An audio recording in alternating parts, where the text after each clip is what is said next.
Hello everyone, welcome to my channel. This is Dr. Spinach and today is day 13 of PLAB 2 Video Sprint Public Accountability Challenge. Day 13 of 15 and today's topic is applying Pareto principle in order to ace PLAB 2 exam. Now, what is Pareto principle? Well, it is an 80 by 20 rule which says that 80% of your results come from 20% of efforts. In other words, a small number of tasks or actions that you do usually produce the majority of outcomes. For example, 80% of all the sales come from 20% of customers.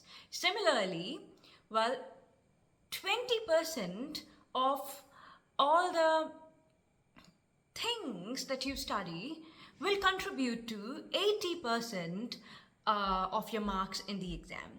Now, the idea of this video is for you to identify what is this 20% that you need to focus on in order to get 80% of your results in PLAB 2 exam. All right? So,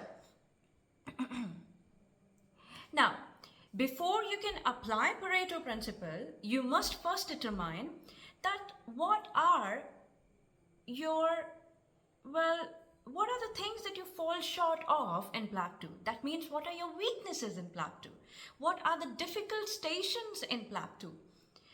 And the second thing is you also need to know the high yield topics of PLAB 2. So let's first focus on the first part, that is your weaknesses, the difficult stations in PLAB 2.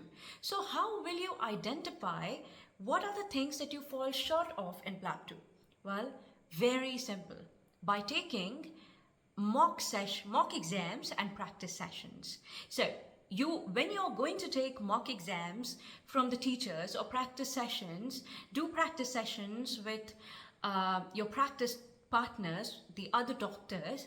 You need to identify that what are the areas and the stations that you repeatedly fall short of or do mistakes in.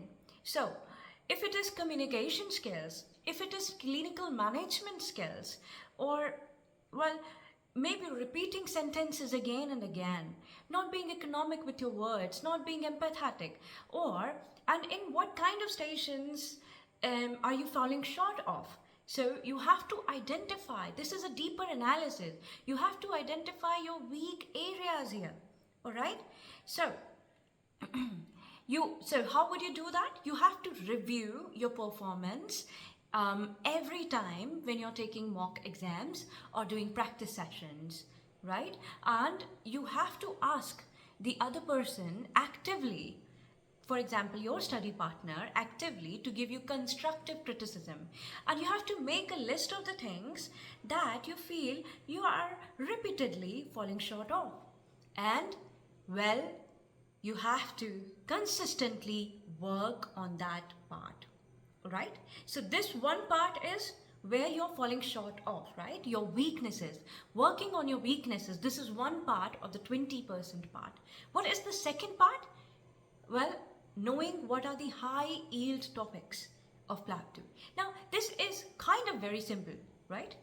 Well, if it is not, then I will make it simple for you, all right? So, for example, when we talk about psychiatry stations, there are not many psychiatry stations, but it is one of the highest yielding topics of PLAB 2 because more or less there are high chances of a psychiatry station coming into your PLAB 2 exam. So you need to be well versed with psychiatry. You need to practice it thoroughly. Similarly, you have ethics stations and counseling stations, which are definitely going to come in the exam. Then we have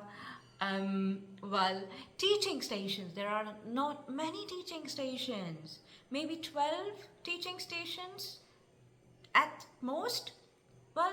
You can be perfect in them. I'm not saying to rehearse and rehearse and rehearse everything or memorize everything, but you need to know how to approach these stations, right? Similarly, we have Simmons stations. There is always possibility of one Simmons station coming in the exam. And there are only 8 or 9 Simmons stations in total.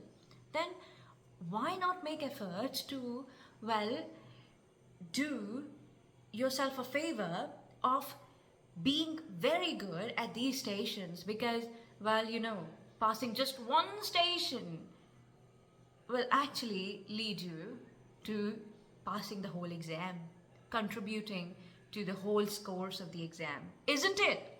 So please, so all of this, is going to make 20% of your PLAB 2 syllabus, which is going to contribute to 80% of PLAB 2 marks, right? And that's all we need. That's all we need to pass. But I'm not saying to just let go of the other things. No, you have to read everything, but focus more on the 20%. Focus more on the Pareto principle so that you can get more in the PLAB 2 exam. And I just care about you passing this exam. And well, this is one of the ways that you can maximize your performance and pass the exam. I hope, well, this makes sense, and I hope, well, you got some insights out of it. If you did, well, please give this video a thumbs up. Comment in the comment section, what is it that you would like for my next video for tomorrow? Well, I'm kind of running out of topics, so please let me know what is it that you would like to see. So I will definitely prepare myself and give you that video on this platform. Well, share this video with just one person who can benefit from this. It will mean a lot to them, and it will mean a lot to me as well. Not subscribe to my channel? How is that possible? Subscribe right now! Well, it doesn't cost you any money, just information, right? And well, that's all about my video today.